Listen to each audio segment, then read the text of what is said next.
어떻게 이렇게 조용하죠? 이 가장 큰 사이즈의 휠이 끼워져 있지만 승차감은 정말 괜찮네요.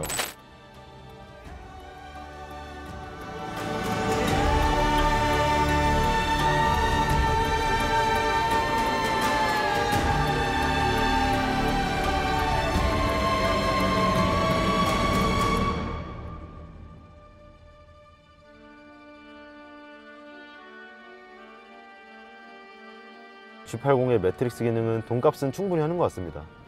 안녕하세요, 로드테스트입니다. 저희가 오늘 가져온 시승차는 신형 제네시스 G80입니다. 얼마 전에 페이스리프트를 거친 신차죠. 이 제네시스 브랜드를 대표한다고 할 수 있는 G80, 과연 어떻게 바뀌었는지 알아보고 이전보다 더 오른 가격을 지불할 가치가 있는지도 살펴보도록 하겠습니다. 일단 디자인부터 같이 보실까요? 이 신형 G80의 디자인은 구형의 한계가 많이 남아있는 편입니다. 특히 이 차에 딱히 관심이 없으셨던 분들이라면 뭐가 바뀌었나 싶을 정도로 너무 급격하게 바뀌지 않았는데, 일단 헤드램프가 달라졌습니다.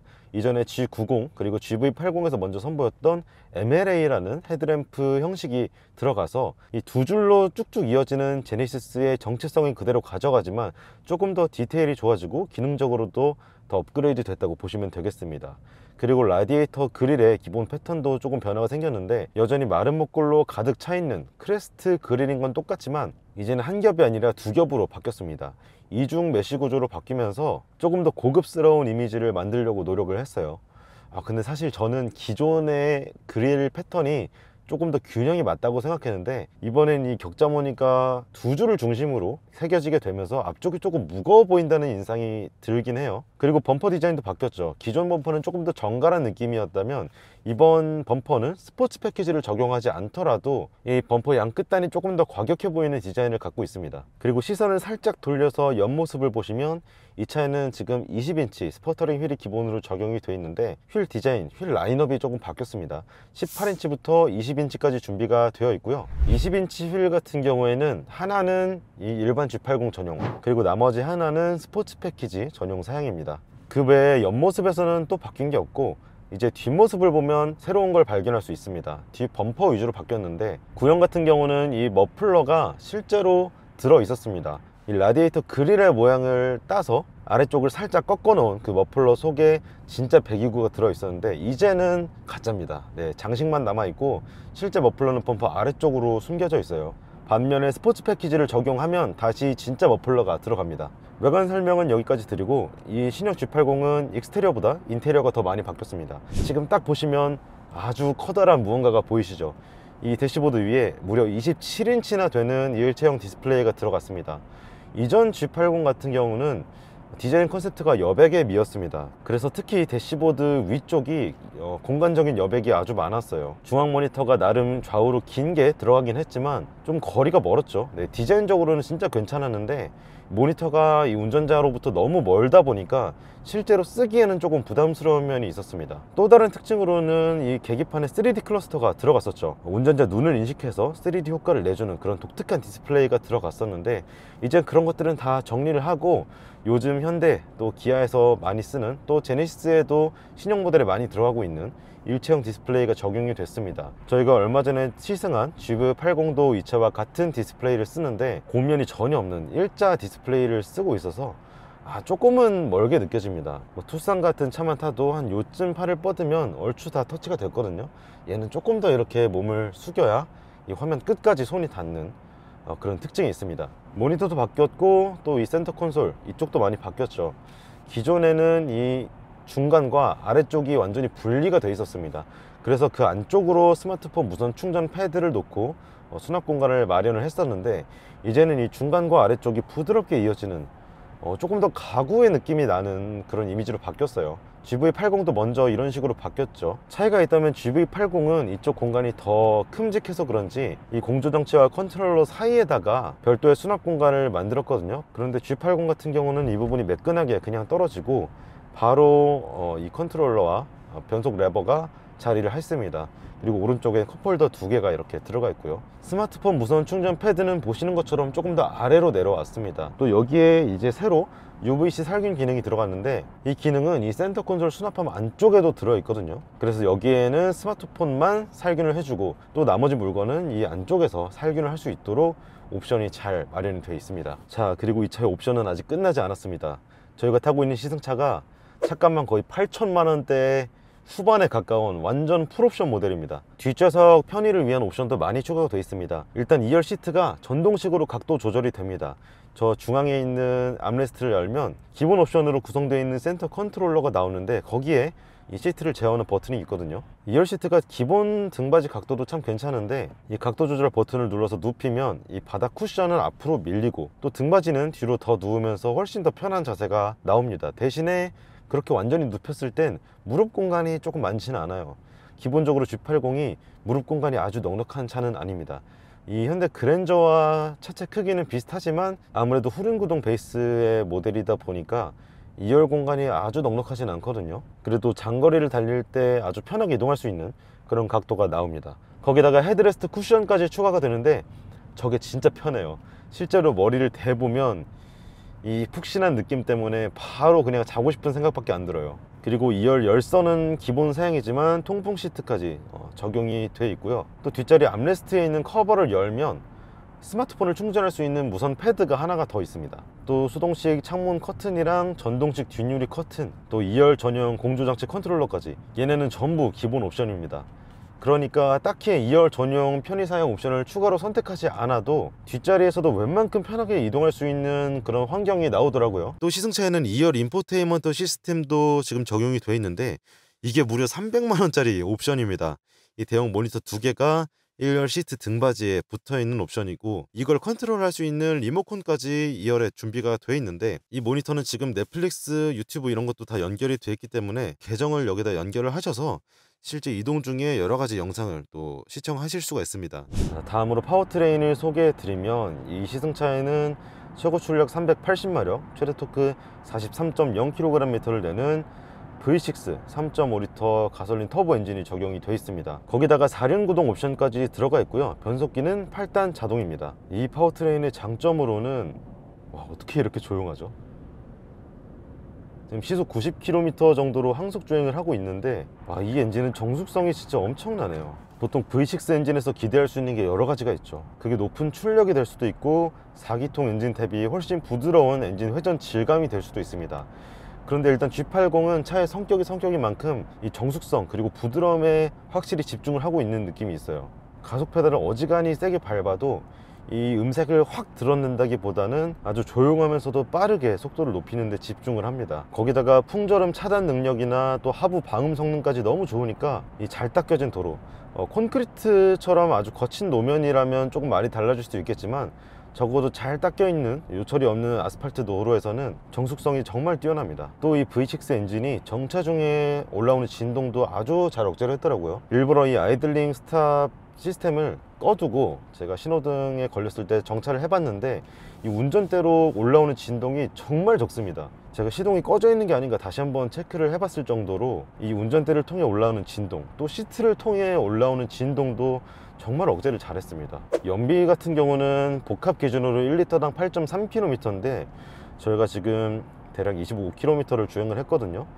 40분 동안 달렸습니다. 초반에 정체 구간이 꽤 많았고, 한 40분 중에 20분 정도는 조금 더 빠른 페이스로 달렸는데 벌써 연비가 리터당 10km 가까이 올라왔어요. 아마 정속 주행할 때 이 RPM을 아주 낮게 쓰는 게 연비 향상에 도움을 주지 않았을까 싶은데, 잠시 후에 평균 속도가 조금 더 올라간 상황에서는 이 엔진 회전수를 어떻게 유지하는지 또 살펴볼게요. 자, 이 차의 승차감에 대해서 한번 말씀을 드리면, 일단 이 시승차에는 프리뷰 전자 제어 서스펜션이 적용이 되어 있습니다. 이 차에 내장되어 있는 카메라 그리고 내비게이션 정보를 기반으로 앞에 있는 과속 방지턱 같은 장애물을 미리 인식을 하고 그에 맞춰서 서스펜션 감쇄력을 순간적으로 조절해주는 기능이라고 할 수 있습니다. 에어 서스펜션이 들어간 차는 아니긴 하지만 앞으로 다가올 충격을 미리 대비하는 서스펜션이기 때문에 승차감 개선 효과가 확실히 있을 수밖에 없습니다. 그리고 지금 제가 타봐도 이 가장 큰 사이즈의 휠이 끼워져 있지만 승차감은 정말 괜찮네요. 지금의 G80이 풀 체인지가 됐을 때 플랫폼이 바뀌면서 차가 조금 단단해졌다는 얘기가 있었습니다. 그래서 기존 G80의 아주 부드럽고 나긋나긋한 승차감을 좋아하셨던 분들의 취향과는 조금 거리가 생겼죠. 이게 현대차 그룹 3세대 플랫폼이 나온 직후의 모델들은 대체로 그런 성격이 있었거든요. 이 소나타나 K5 또 여러가지 모델들이 차체 강성이 좋아지면서 운전자에게 전해지는 노면의 정보가 조금 더 솔직해진 감이 있습니다. 그런데 그로부터 한 2-3년 뒤에 나온 모델들, 아마 주로 페이스리프트 모델이겠죠. 이런 차들을 타보면 조금 더 셰시가 유연해졌다는 느낌을 받을 수 있습니다. 이 플랫폼의 장점, 경량화와 높은 강성, 이 두 가지는 확보를 하면서도 부드러운 승차감까지 다시 갖기 위해서 노력한 흔적들이 여러 가지로 나타나고 있습니다. 서스펜션 구조를 바꾼다든지, 또 마운트를 변경한다든지, 고무 부식률을 더 개선한다든지, 이런 업그레이드가 계속 됐는데 아마 신형 G80에도 알게 모르게 그런 개선점들이 적용이 됐을 거예요. 또 이게 비교가 되는 게, 제가 어제까지만 해도 BMW SUV 라인업에 대표 모델이라고 할 수 있는 X5를 시승을 했습니다. 그 차는 기본적으로 에어 서스펜션이 적용이 돼서 그런 걸 수도 있겠지만 승차감이 너무 좋았거든요. 그래서 보통 그 정도로 좋은 차를 타고 난 뒤에는 웬만한 차를 타지 않고서는 승차감 면에서 만족감을 느끼기가 힘듭니다. 그런데 일단 G80은 많이 떨어지진 않네요. 정말 심도 깊게 집중을 하면 약간의 아쉬움은 있을 수 있겠지만 일단 저는 너무 만족스럽습니다. 이 차체가 낮은 세단이라서 느낄 수 있는 안정감도 너무 좋고요. 그리고 방지턱이나 어떤 불규칙한 요철 같은 걸 넘고 난 뒤에 따라오는 잔진동도 정말 억제가 잘 돼 있습니다.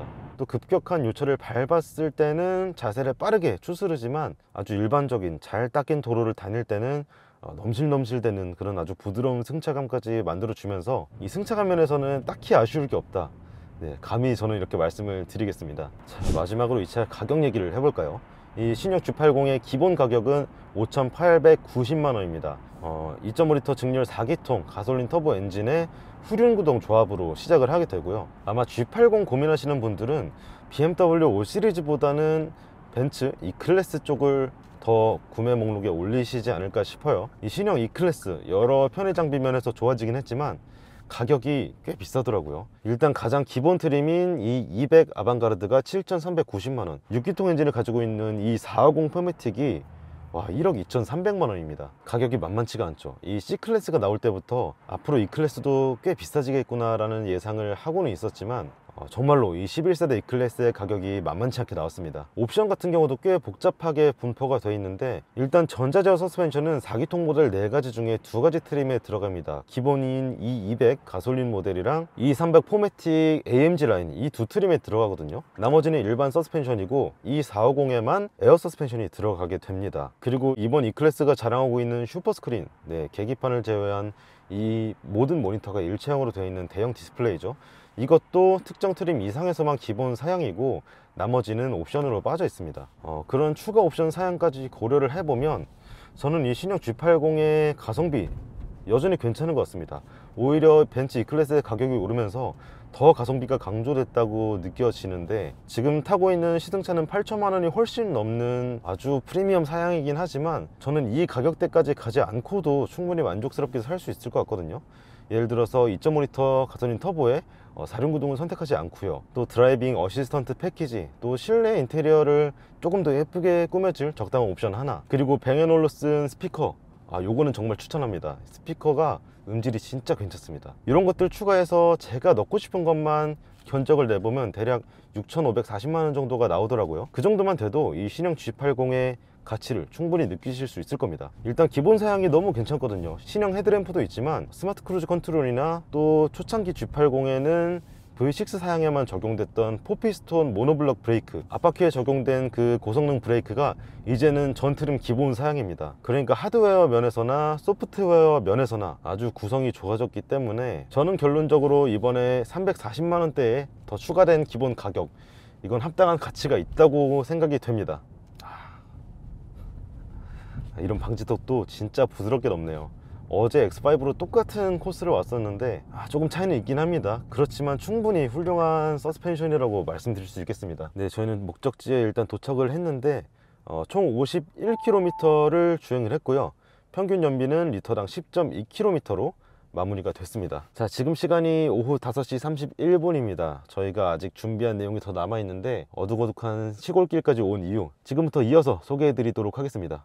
네, 여기는 완전히 어두워진 저녁 7시 44분에 경기도 양평 시골길입니다. 저희가 이렇게 해가 지기만을 기다린 이유는 이 차의 헤드램프 성능이 궁금해서였습니다. 아까 말씀드렸다시피 이 차에는 MLA 헤드램프가 적용이 되어 있고 또 드라이빙 어시스턴스 패키지 2가 적용이 되면서 지능형 헤드램프까지 들어갔습니다. 그래서 가로등이 하나도 없는 깜깜한 시골길에서 이 차의 매트릭스 기능이 얼마나 잘 역할을 할지 그걸 확인하기 위해 저희 앞에 한 대 차를 세워놓고 이제 산길에서 따라가 보려고 합니다. 이 MLA 헤드램프는 제네시스 개발진들의 열정에서부터 시작이 됐습니다. 제네시스만의 두 줄 아이덴티티를 유지하면서 어떻게 세계 최고 수준의 헤드램프 기술을 선보일까 이런 고민들을 하다가 만들어낸 게 MLA 헤드램프예요. 일단 기본 원리를 설명드리자면요, LED에서 나온 빛을 먼저 비구면 렌즈로 통과시킵니다. 그렇게 되면 LED에서 나온 확산되는 빛이 비구면 렌즈를 통과하면서 평행 방향으로 바뀌게 됩니다. 이 평행 방향으로 바뀐 빛을 MLA 렌즈가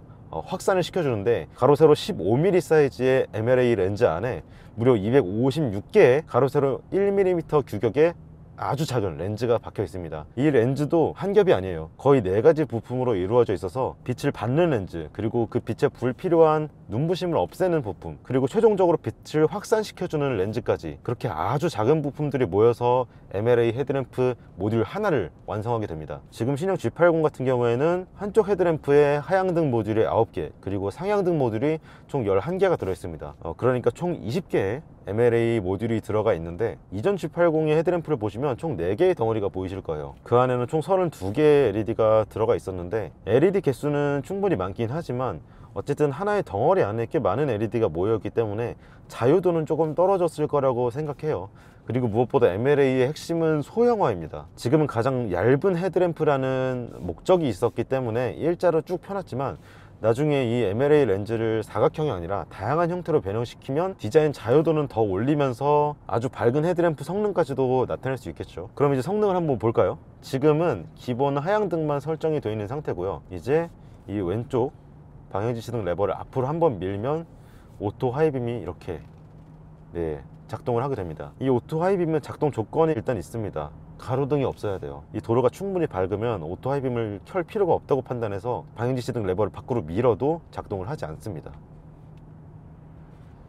자, 보이셨어요 방금? 지금 앞서가는 차도 인식을 하지만 마주오는 차가 있을 때 그 부분을 꺼주고 또 그 차가 지나가면 다시 밝혀주는 게 이 매트릭스 헤드램프의 기본 역할입니다. 그러니까 운전자가 어두운 길에서 직접 상향등을 조작하지 않게도 하면서 앞서가는 차나 마주오는 차가 눈부셔하지 않도록 제어를 해주는 게 이 매트릭스 기능의 핵심이라고 할 수 있는데, 지금 보시면 앞서가는 E클래스 딱 저 차의 영역만 어두워진 걸 보실 수 있을 거예요. 지금 오른쪽으로는 저 펜스가 다 환히 비춰질 만큼, 저 반대쪽도 보이시죠? 네. 지금 갑자기 꺼진 건 아마 반사판의 빛을 인식해서 할 확률이 높습니다. 지금 이런 도로에는 간단한 표지판 하나하나도 반사판으로 만들어 놓기 때문에 빛이 다시 되돌아오면 그것도 광원으로 인식해서, 그러니까 차의 헤드램프나 리어램프로 인식을 하는 거죠. 그래서 바로바로 꺼주는 모습을 볼 수가 있습니다. 방금도 왼쪽에 있는 저 과속주의 표지판이 너무 밝게 빛나니까 그 부분을 꺼버렸는데, 자, 이 MLA 램프의 느낌은 일단 밝기는 충분히 밝은 것 같습니다. 이건 당연한 거고, 얼마나 자연스럽게 작동하냐가 중요한데, 솔직히 유럽 브랜드에 비해서는 이 한 칸 한 칸 꺼지는 게 조금 보일 정도로 약간은 그 투박한 감이 있습니다. 이 G80이 전방을 몇 개의 구역으로 나누는지 이 램프가 하나씩 꺼질 때마다 그 경계가 조금 보이는 타입이거든요. 이 앞에 있는 11개의 모듈이 몇 개가 켜지고 몇 개가 꺼지는지 그런 과정들이 조금은 눈으로 드러나는 타입인 것 같습니다. 대신에 이 램프 하나하나가 꺼질 때 되게 부드럽게 페이드아웃 되는 느낌으로 램프를 껐다 켰다 하고 있거든요. 그래서 작동감 자체는, 이 구분감은 있지만 이 램프의 빛이 밝아졌다가 줄어들었다 하는 과정 자체는 부드러운 편이다, 이렇게 말씀드릴 수 있겠습니다. 저희가 이 차로 테스트하기 전에 앞에 있는 벤츠 17년식 E클래스 쿠페인데요, 연식은 조금 되긴 했지만 요즘 나오는 벤츠 LED 헤드램프도 LED가 84개 들어가거든요. 저 차에도 마찬가지로 84개 LED가 적용이 돼 있습니다. 그러니까 요즘 나오는 벤츠만큼의 디테일한 작동은 조금 떨어질 수 있지만 어쨌든 LED 개수가 같고 이 매트릭스 기능이 들어가 있기 때문에 한번 미리 비교를 해봤습니다. 비교를 해보니까 확실히 LED 개수가 중요한 것 같아요. 저 차는 훨씬 많은 LED를 가지고 컨트롤을 하는 만큼 앞서가는 차를 인식해서 이 헤드램프의 밝기를 조절할 때 조금 더 부드럽게 픽셀이 이동하는 느낌이 듭니다. MLA 같은 경우에는 하나의 정사각형 모듈 안에 LED 한 개가 들어가거든요. 그럼 총 20개로 이걸 제어한다는 뜻인데, 벤츠 램프 속 LED가 4배 이상 많다 보니까 마주오는 차나 앞서가는 차를 인식해서 빛을 뿌려주는 그 작동 과정이 더 부드럽고 자연스럽습니다. 와, 근데 성능 확실하네요. 이 밝기만큼은 확실히 무시할 수가 없네요. 같은 기술이 들어간 G90이나 GV80도 제가 시승을 해봤지만 이 기능을 이렇게 직접적으로 써볼 일은 없었거든요. 이번에 매트릭스 기능이 가장 필요한 그런 장소에서 써보니까 G80의 매트릭스 기능은 돈값은 충분히 하는 것 같습니다. 사실 이 기능이 도심에서만 운전하시는 분들이라면 딱히 필요성을 못 느끼실 것 같아요. 왜냐면 가로등이 정말 많이 박혀 있잖아요. 이 정도로 가로등 없는 시골길 정도는 와야 이 오토 하이빔의 위력을 느낄 수 있거든요. 지금 제가 타고 있는 차에는 옛날 할로겐 방식 헤드램프가 들어가 있는데, 이런 차를 시승하다가 다시 할로겐 타입 램프가 달린 차를 타면 정말 밤에 운전하기가 싫습니다. 그리고 방금 앞차에 타 있는 임정환 기자한테 얘기를 들었는데, 저 차의 룸미러로 이 차의 헤드램프가 계속 긴밀하게 움직이는 게 보인대요. 이 아래쪽에 깔려있는 총 22개의 모듈이 앞차를 보면서 이렇게 주르륵 주르륵 하면서 불을 껐다 켰다 하는 게 되게 잘 보인답니다. 아마 지금 여러분도 영상으로 보고 계시겠죠. 결국 저만 못 보네. 자, 지금 가로등이 있긴 있는 구간을 지나고 있는데, 이 정도 밝기에서는 그냥 하이빔 유지를 합니다. 가로등이 뜨문뜨문 있는 곳에서도 유지를 해주고, 이 정도면 진짜 믿고 탈만 하겠는데요. 이렇게 직선 구간에서 거리를 더 벌려보니까 저 차에만 안 쏘고 있다는 게 명확하게 느껴지네요. 이 지능형 헤드램프가 포함되어 있는 드라이빙 어시스턴스 패키지 2, 이 옵션 고민하고 계신 분이라면 이 영상 꼭 보셨으면 좋겠습니다. 자, 이제 시승을 마치려고 합니다. 장단점 조금 정리를 해볼까요? 일단 장점 첫 번째로 꼽자면 더 부드러워진 승차감이라고 할 수 있겠습니다. 제가 구형 G80을 못 타봐서 이 승차감에 대해서는 좀 명확하게 전달드리지 못했는데, 기존에 타봤던 저희 기자의 의견을 물어보니까 구형보다 조금 더 이 승차감이 부드러워지고, 또 이전에는 무거운 앞머리를 지탱하면서 조금 버거워하는 느낌이 들었다고 했는데, 이제는 그런 부분도 많이 완화가 됐다고 합니다. 두 번째는 풍성한 기본 옵션입니다. 5천만 원대 후반의 기본 사양을 고르셔도 전혀 부족하지 않을 만한 구성을 갖추고 있습니다.